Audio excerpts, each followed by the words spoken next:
So till yesterday's lecture, we were learning about supply of money.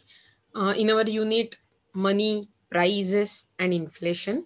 And now we are moving towards demand of money. So definitely, these two are very important concepts as we are learning about economics, and economics is always related with money and finance. So demand for money is how money is demanded, how much demanded, how much is necessary to calculate the money demand. उसके साथ साथ कुछ theories है, कुछ लोगों के बनाए हुए we can say propositions है अबाउट द डिमांड फॉर मनी. और उसके साथ साथ हमें ये भी देखना है कि हमारे आरबीआई के कैसे मॉनेटरी पॉलिसीज है etcetera. Okay, so let's start with the demand for money.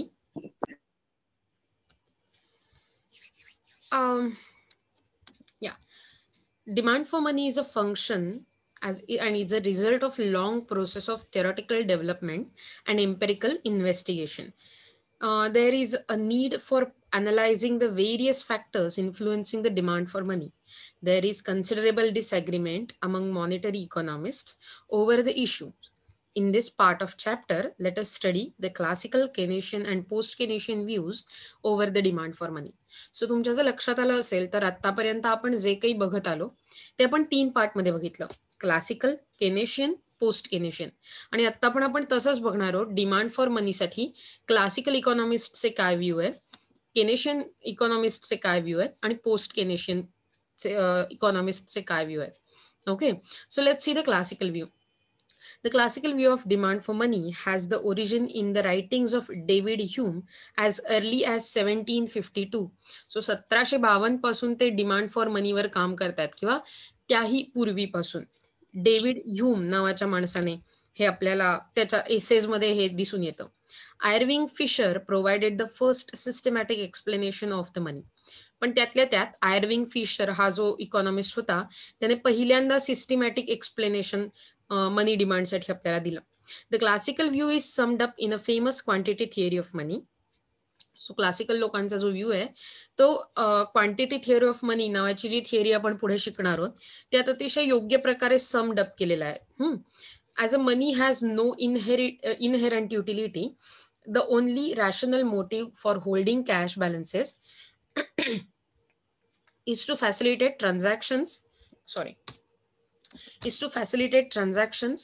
Neoclassical theory assumed that for their convenience, individuals wish to hold a certain proportion, that is K, for the real income of their planned transaction T in the form of real money balances. म्हणजे स्वतःसाठी काही transaction करण्यासाठी लोक एक certain cash balance आपल्या हातात hold करतात. Okay, त्या प्रपोर्शनला आपण असं म्हणू शकतो के, आणि ती ट्रान्झॅक्शनची नंबर ऑफ ट्रान्झॅक्शन जे असतात त्यांना म्हणू शकतो टी. सो ह्यामुळे एक मनी बॅलन्स तयार होतो. The demand for these balance equals to K T. म्हणजे अशा वेळी तुम्ही डिमांडचं जे इक्वेशन असतं मनी डिमांडसाठी ते म्हणू शकतो की तुमची demand for money is equal to K T. K is a certain cash balance, T is a number of transactions. I'm sorry. The demand for nominal money balances is KPT, where P is a price level of a commodities transacted. So actually किती प्राइसची commodity तुम्ही घेतली किंवा विकली या सगळ्या गोष्टींबद्दल आपण जेव्हा म्हणतो तेव्हा इक्वेशन मध्ये एक छोटा बदल होतो आणि तो होतो KPT. So money demand is equal to KPT, where K is a cash you are holding, P is a price level of the commodity, and T is a number of transaction. The equating of this demand to supply of money, M then produce the famous Cambridge equation, M is equal to KPT. So famous Cambridge equation तयार होतं या सगळ्या फॉर्म्युलातून. ते असतं M is equal to, that is money demand, equal to एक second.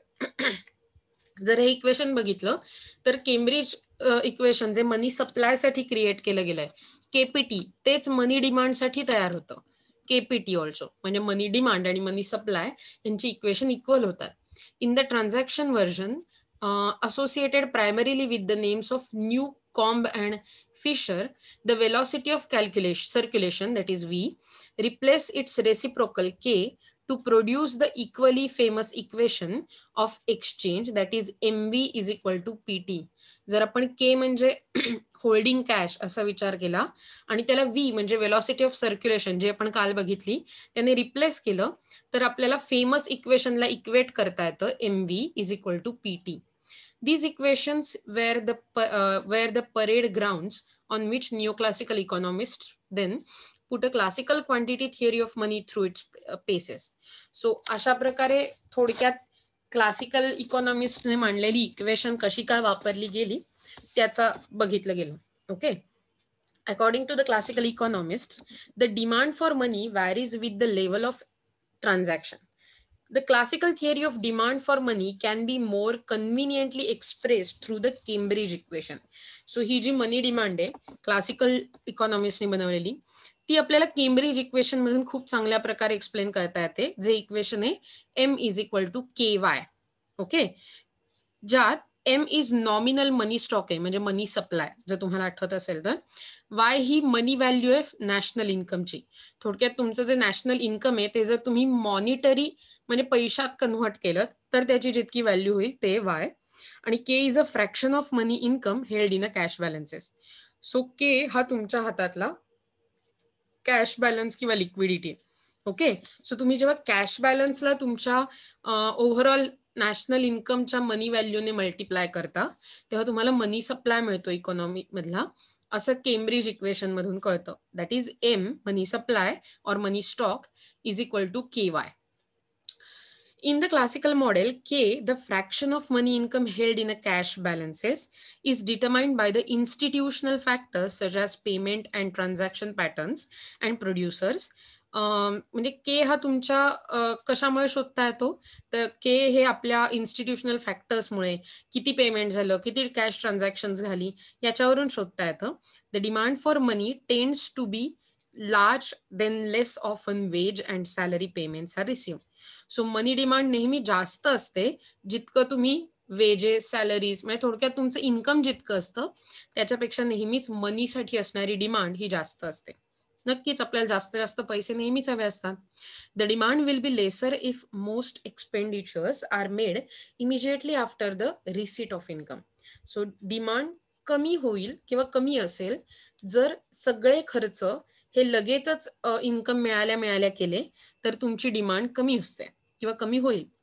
Fissure assume that such institutional changes occur slowly. So फिशरला असं वाटतं त्याच्या थिअरीत की हे जे इन्स्टिट्यूशनल चेंजेस आहेत ते खूप स्लोली होतील so that I upon V is equal to K can be assumed constant in a short run.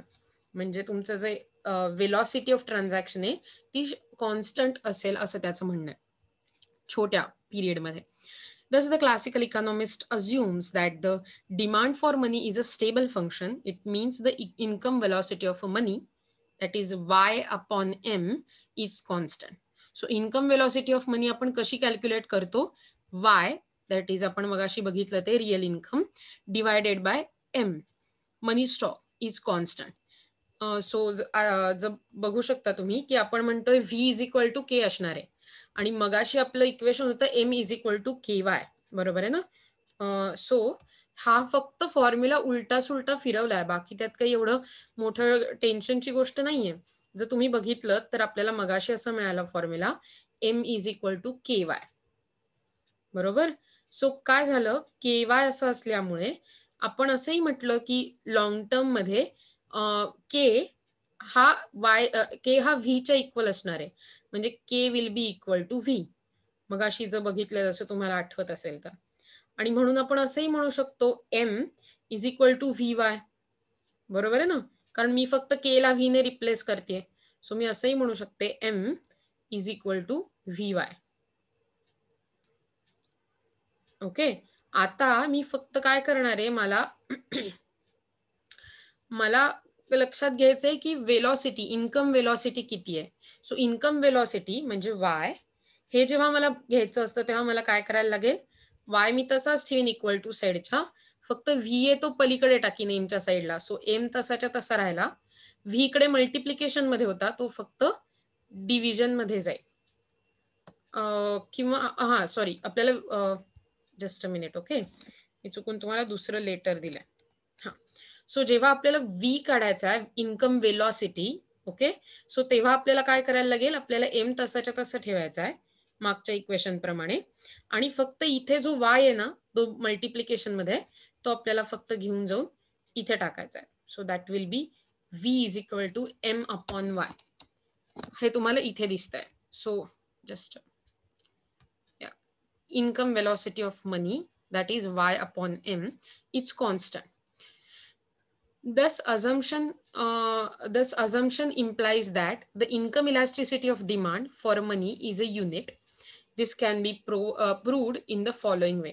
So हे mathematical way मध्ये पण प्रूव्ह करता येतं.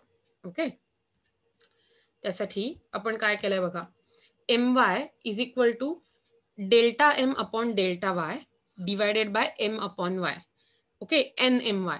थोडक्यात आपण असं म्हटलं की हे प्रूव्ह करण्यासाठी आपण जी थिअरी वापरतोय ती. So NM multiplied by y is equal to delta m upon delta y divided by m upon y. मला माहिती आहे तुम्हाला कळायला आता कठीण जात आहे, दॅट्स वाय मी एवढंच सांगू शकते तुम्हाला की जर समजा m हा KY अशी थिअरी आपली, जर तुम्हाला आठवत असेल तर मगाशीच आपण बघितलं हे की M is equal to KY हे आपल्याला इक्वेशन मिळालेलंच आहे, बरोबर. सो म्हणजेच delta M is equal to K, कारण के कॉन्स्टंट आहे, delta Y.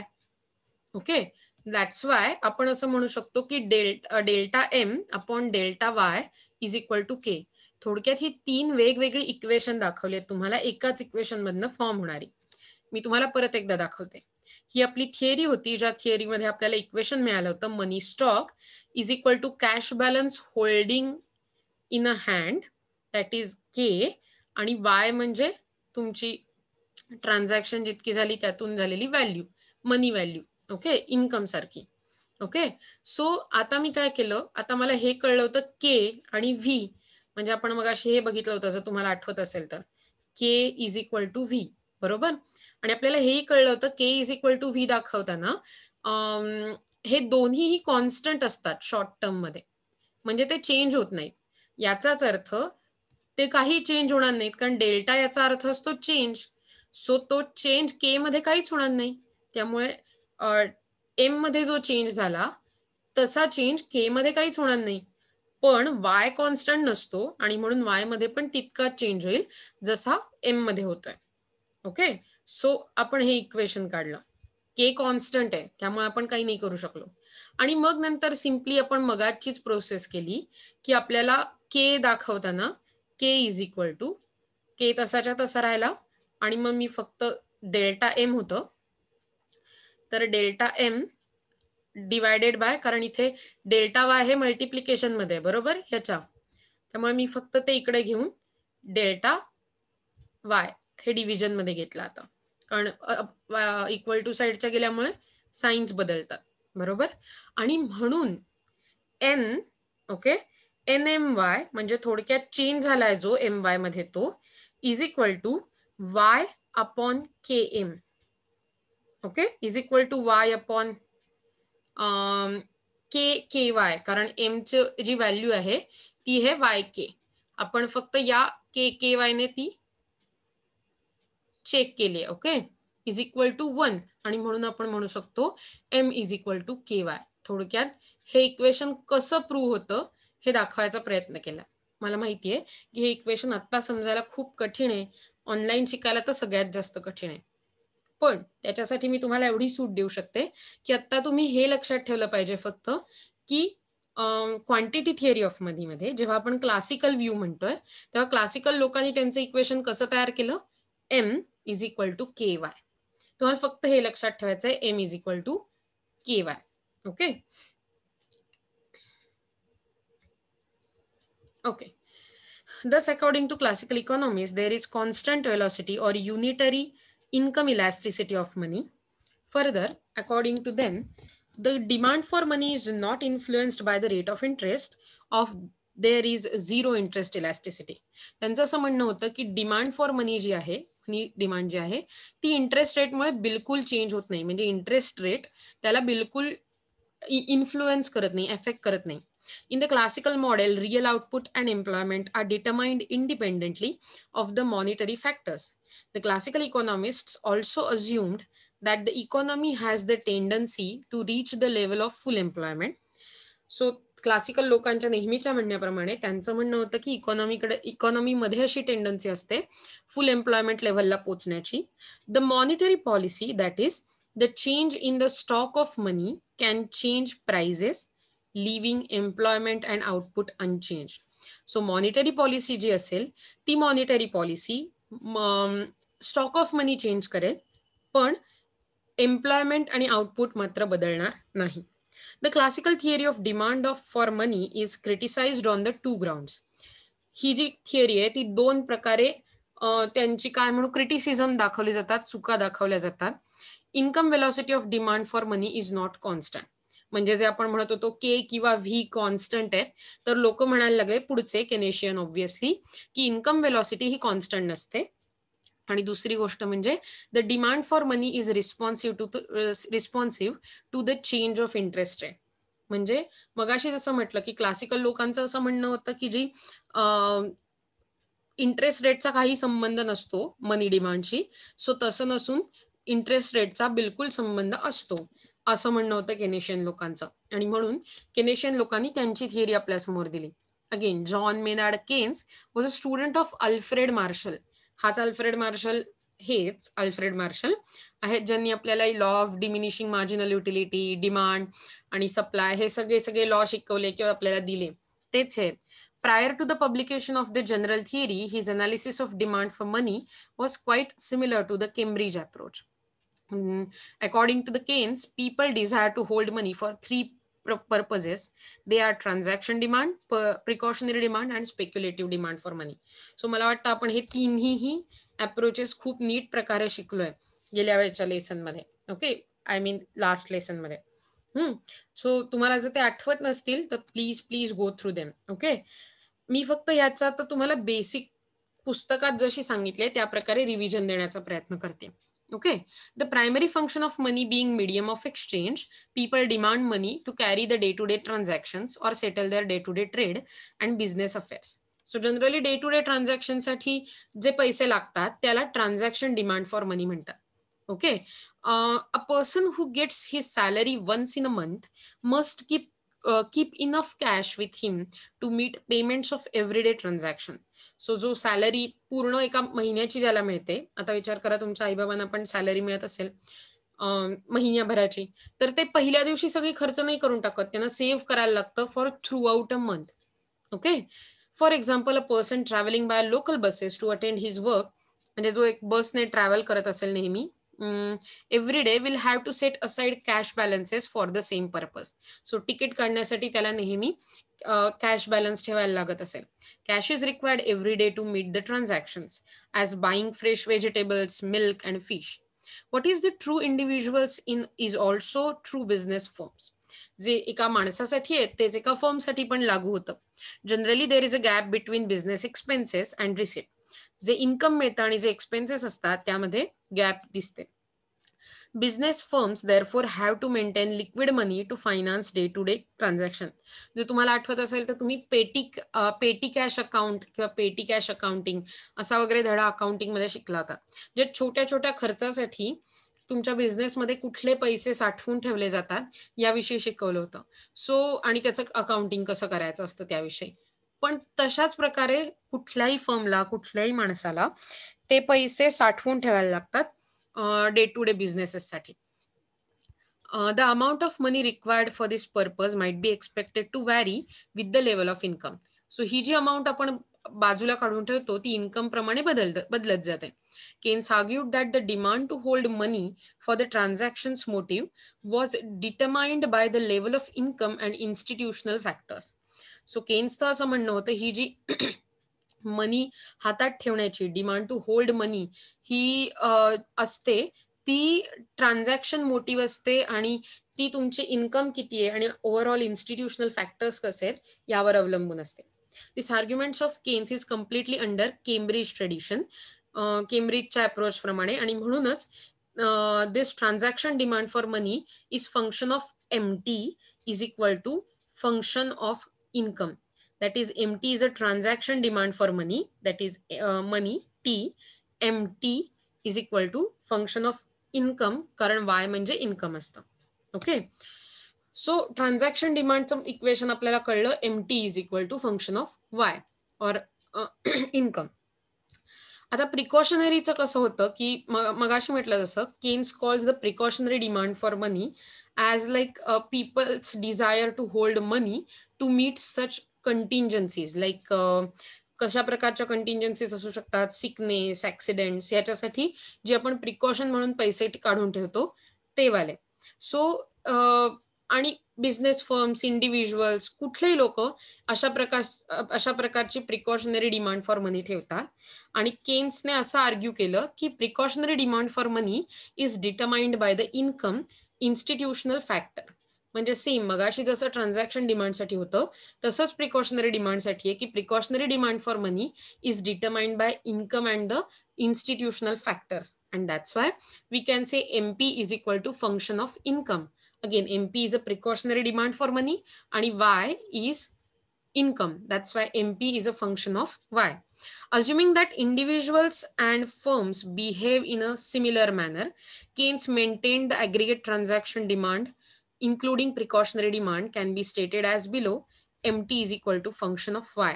This means both the transaction demand and the precautionary demand for money are influenced by the level of income and not by the rate of interest. So लक्षात घ्या, Cambridge approach जसा आपल्याला म्हणाला classical इकॉनॉमिस्टच्या मुखातून असं आपण म्हणूया, तसंच transaction demand आणि प्रिकॉशनरी डिमांड फॉर मनीसाठी पण सेम टाईपचे इक्वेशन केन्सने वापरलं. That was MT is equal to F(y). Okay, त्याचं असं म्हणणं होतं की ट्रान्झॅक्शन डिमांड फॉर मनी किंवा demand for money in a transaction demand आणि precautionary demand for money is the function of or is influenced by the level of income आणि institutional factors. पण त्याच्या थिअरीमध्ये बदल इतकाच होता की जेव्हा तिसऱ्या टाईपची demand for money, that is speculative demand for money, याच्याबद्दल बोललं जातं त्यावेळी रेट ऑफ इंटरेस्ट कन्सिडर करायला लागतो, जो मागच्या दोन डिमांड फॉर मनीला कन्सिडर केला गेला नाहीये किंवा गरजेचा नसतो. So the speculative demand for money relates to the desire of the people to hold money in liquid form with the view to take advantages of changes in the markets. People desire to hold money for earning profits in future. So भविष्यात फायदा मिळण्यासाठी लोक आज पैसे साठवून ठेवतात. According to the Keynes there are 2 alternative ways of holding financial asset. So केन्सच्या मते 2 रस्ते असतात ज्यामुळे फायनान्शियल ॲसेट तुम्ही जपून ठेवू शकता. पहिली गोष्ट मनी फॉर्म मध्ये आणि दुसरी गोष्ट लॉंग टर्म बॉन्ड्स मध्ये, म्हणजे जास्त काळ इन्व्हेस्ट होणाऱ्या बॉन्ड्स मध्ये. सो मनी आणि लॉंग टर्म बॉन्ड्स ह्या 2 प्रकारे तुम्ही speculative demand for money for future profit can be maintained. Okay, the monetary value of the bond changes if the rate of interest altered. So तुम्ही जी बॉन्डची value असते ती change होते जर तुमचा इंटरेस्ट रेट बदलला तर. A rise of rate of interest result in a fall in the price of bonds. जर interest rate वाढला तर तुमच्या बॉन्डची प्राइस कमी होते आणि इंटरेस्ट रेट कमी झाला तर तुमच्या बॉन्डची प्राइस वाढते. That means it is a promise of fixed amount of interest annually and vice versa. Okay, the desire to hold money or bonds is governed by the capital loss और gain. So तुम्हाला capital loss होईल की capital gain होईल interest rate change झाल्यामुळे, यावर depend करतं की तुम्ही बॉन्ड होल्ड करणार की पैसे होल्ड करणार. People buy bonds when their prices are low or interest rate is high. लोक बॉन्ड खरेदी करतात जेव्हा त्यांच्या प्राइजेस कमी असतात. लक्षात ठेवा, नेहमी एखादी गोष्टीची प्राइस कमी असेल तर आपण ती गोष्ट खरेदी करतो. सो लोक तेव्हाच बॉन्ड खरेदी करतील जेव्हा त्यांच्या प्राइजेस कमी असतील आणि त्यांच्या बॉन्ड्सच्या प्राइस तेव्हाच कमी होतात जेव्हा इंटरेस्ट रेट हाय असतो. Thus higher the rate of interest, just a minute, okay, higher the rate of interest, lesser is the desire to hold the money. So जशी रेट ऑफ इंटरेस्ट मोठा असेल तर मोठ्या इंटरेस्ट रेट बरोबरती लोकांची मनी hold करण्याची म्हणजे थोडक्यात लिक्विड कॅश होल्ड करण्याची इच्छा कमी होत जाते. त्याच्याऐवजी ते बॉन्ड खरेदी करतात. When the interest rate falls bond prices increases. So जेव्हा इंटरेस्ट रेट कमी होतो बॉन्डच्या प्राइजेस वाढतात. People sell bonds and maintain increased cash balances in a money form. अशा वेळी लोक बॉन्ड विकून टाकतात आणि आपल्याकडे कॅश ठेवतात. दस the speculative demand for money is dependent on the rate of interest. So आपण म्हणू शकतो की स्पेक्युलेटिव्ह डिमांड फॉर मनी जी आहे ती इंटरेस्ट रेट वरती डिपेंड असते, ना की इन्कम वरती. There is inverse relationship between speculative demand for money and the rate of interest. मग आजपर्यंत आपण बघत होतो की पॉझिटिव्ह रिलेशन दिसत होतं आपल्याला इन्कम आणि मनी डिमांड मध्ये. मात्र जेव्हा आपण रेट ऑफ इंटरेस्टचा स्पेक्युलेटिव्ह डिमांड फॉर मनीसाठी वापर करतो किंवा विचार करतो तेव्हा आपल्याला त्या दोघांमध्ये इनव्हर्स रिलेशन दिसतं. इन द सेन्स जेव्हा तुमचा इंटरेस्ट रेट वाढतो लोकांची स्पेक्युलेटिव्ह डिमांड फॉर मनी कमी होते. जेव्हा इंटरेस्ट रेट कमी होतो लोकांची स्पेक्युलेटिव्ह डिमांड फॉर मनी वाढते. दस ML is equal to function of I, where ML is the demand for money for speculative purpose and I is a rate of interest. That means demand for money for a speculative purpose is a function of rate of interest. आणि again त्या दोघांमध्ये inverse relation आहे. At some low rate of interest, people desire to hold money rather than investing it in bonds, as they would not be compensated for the risk of capital loss by the small yield. So जेव्हा low interest rate असतो तेव्हा लोक जास्त पैसे hold करायचा विचार करतात rather than bonds मध्ये गुंतवण्यापेक्षा, कारण त्यांना कॅपिटल लॉस होण्याची भीती असते किंवा ती रिस्क घ्यायची इच्छा नसते. Rather than hold bonds at the lower yield, they would convert their assets into money. So कमी फायदा होणाऱ्या बॉन्ड्स मध्ये पैसे इन्व्हेस्ट करण्यापेक्षा ते पैसे आपल्या कॅश बॅलन्स मध्ये ठेवायचा विचार करतात. This part of liquidity preference curve is known as liquidity trap. The speculative demand for money is represented in the figure. So जी शेजारी फिगर दिसते त्यात आपल्याला स्पेक्युलेटिव्ह डिमांड ऑफ मनी बद्दल माहिती मिळते. ओके, सो असा विचार करा की in the diagram, let's see the diagram. मग मी तुम्हाला सांगते. In the diagram the L curve shows the speculative demand for money. Okay, बघा तुम्ही लक्षात घ्या की एका सर्टन डाऊनवर्ड स्लोपिंग कर्व आहे आणि एका सर्टन यानंतर तो जवळजवळ एक्स ऍक्सिसला पॅरलल झालाय. Okay, it shows the inverse relationship between rate of interest and demand for money for a speculative purpose. So जर समजा अगेन इनव्हर्स रिलेशन आहे म्हणजे डिमांड लॉ सारखा, डिमांड कर्व सारखा असणार आहे तो, बरोबर. In other words, higher the rate of interest, lower is the desire to hold money, and lower the rate of interest, greater is the desire to hold money. The diagram also explains the liquidity trap. आता या liquidity trap बद्दल बघूया. At the rate of interest R1 हा जवळजवळ सगळ्यात कमी असलेला interest rate आहे. Okay, so at the rate of interest R1 the slope of speculative demand curve becomes 0. म्हणजे तो जवळजवळ हॉरिझॉन्टल ऍक्सिस होतो. याचाच अर्थ त्याचा स्लोप 0 होऊन जातो. Okay, this is the liquidity trap. So जेव्हा तुमच्या आपण असं म्हणू कर्व फॉर काय म्हणू आपण त्याला स्पेक्युलेटिव्ह डिमांड कर्व जो आहे डिमांड फॉर मनीचा कर्व, तो कर्व हॉरिझॉन्टल होऊन जातो जो आधी डाऊनवर्ड स्लोपिंग होता तो, आणि त्यामुळे त्याचा स्लोप 0 होऊन जातो. यालाच लिक्विडिटी ट्रॅप म्हणतात. This is the liquidity trap if the just a minute. Okay, yes, if the central bank were to expand the money supply, all additional cash balances will be held in a liquid form. So या liquidity trap मध्ये असताना जर समजा central बँकने मनी supply वाढवला, आरबीआयने आपल्याकडे मनी supply वाढवला, तर bonds मध्ये पैसे गुंतवण्यापेक्षा लोक कॅश मध्येच ते पैसे मेंटेन करण्याचा प्रयत्न करतात. त्यांना कॅश मध्ये पैसे मेंटेन करणं सोपं जातं. Okay, thus according to the Keynes, the rate of interest cannot fall below a particular level. त्या R1 च्या खाली rate of interest जाऊ शकत नाही. To sum up the total aggregate demand for money, MD, या तिन्ही मोटिव्सचा विचार करून जर aggregate डिमांडचा विचार करायचा झाला, aggregate demand MD for money, it consists of transaction demand and speculative demand. That is, aggregate demand for money MD is equal to MT F of Y plus ML F of I.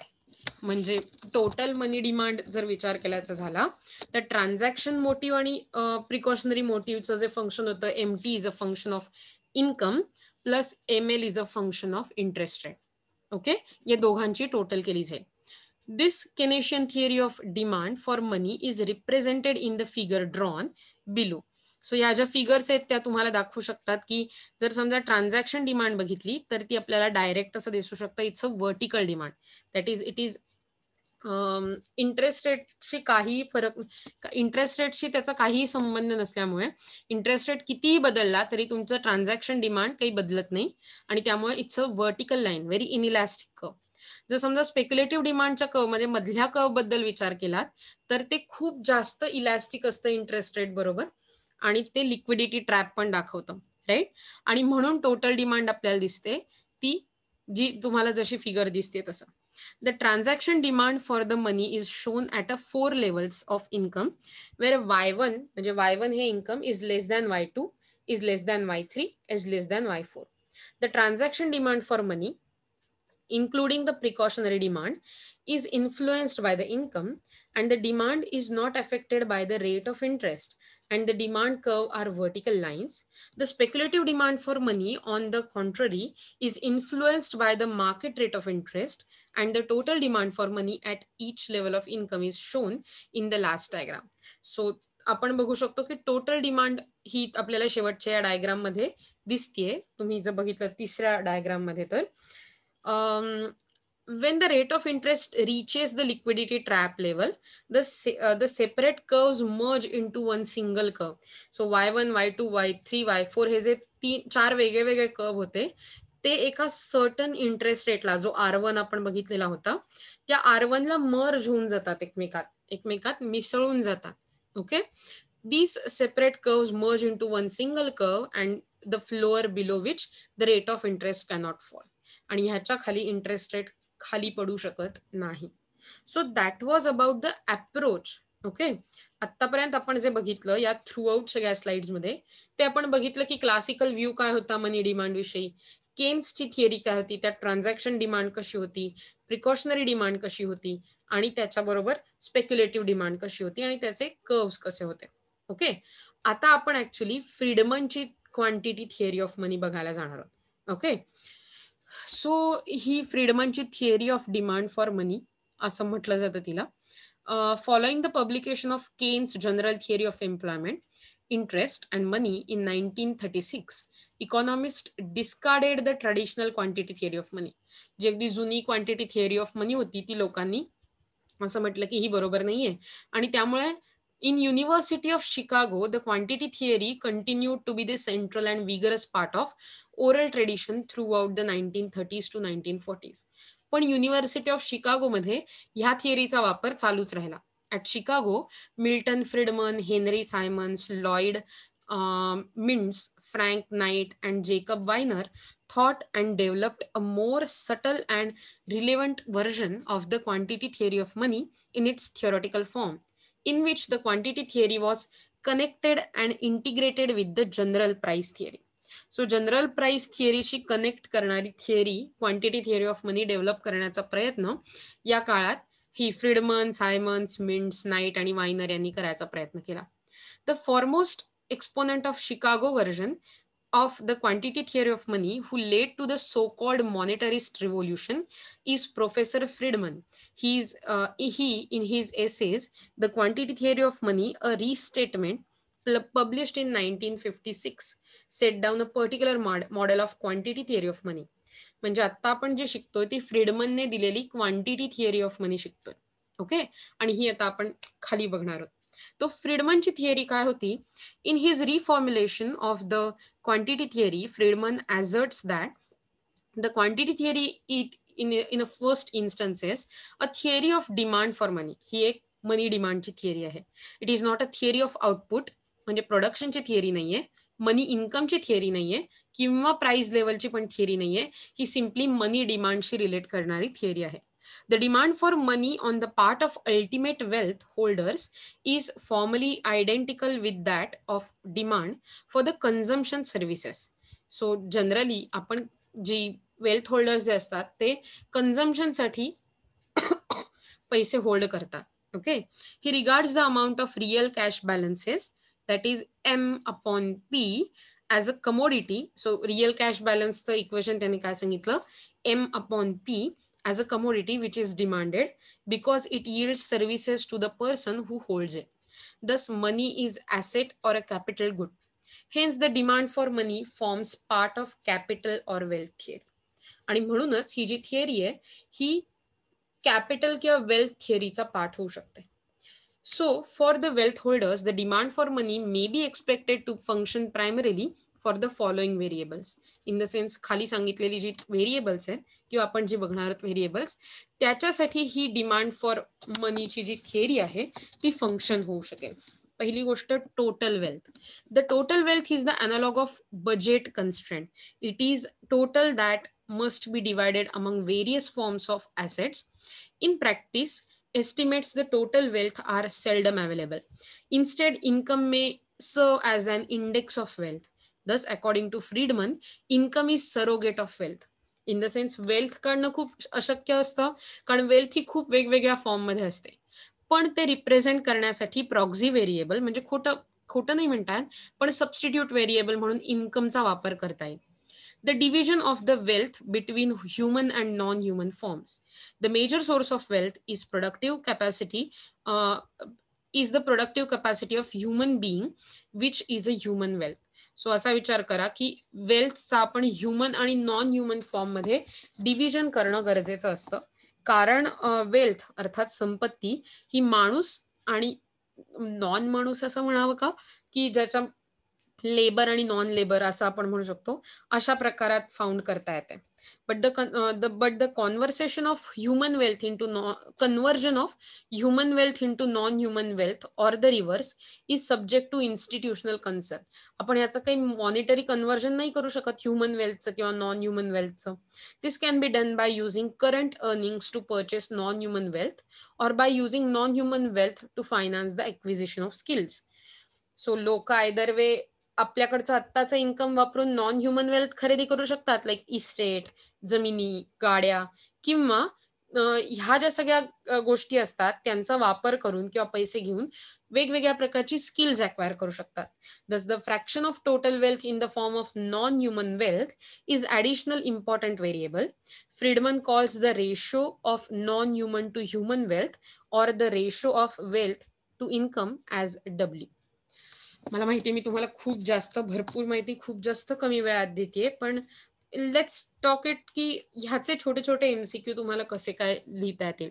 So read it, परत परत समजण्यासाठी video बघा. आणि मला वाटतं आत्तासाठी आपण इथे जरी हे रेकॉर्डिंग थांबवत असलो तरी आपण परत ह्या लिंकला कनेक्ट होणार आहोत. ओके.